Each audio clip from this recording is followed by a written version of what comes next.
Aminado si Pangulong Ferdinand Marcos Jr. na hindi niya nakikita ang tunay na kapakinabangan ng K-12 program, lalo na pagdating sa paghahanap ng trabaho ng mga graduate ng senior high school.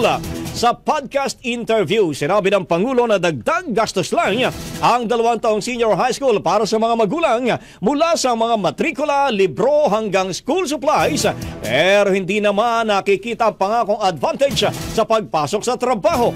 Git niya, nananatili ang problema sa job mismatch kung saan hindi tugma ang natutunan ng mga estudyante sa aktual na kailangan ng mga kumpanya.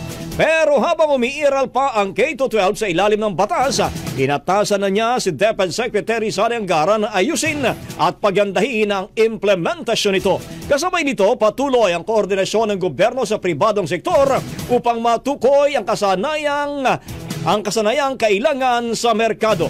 May ilang kumpanya pangaraw na handang magsagawa ng pagsasanay upang tiyaking ang mga kabataang sasanayin ay may tiyak na trabahong naghihintay sa kanila.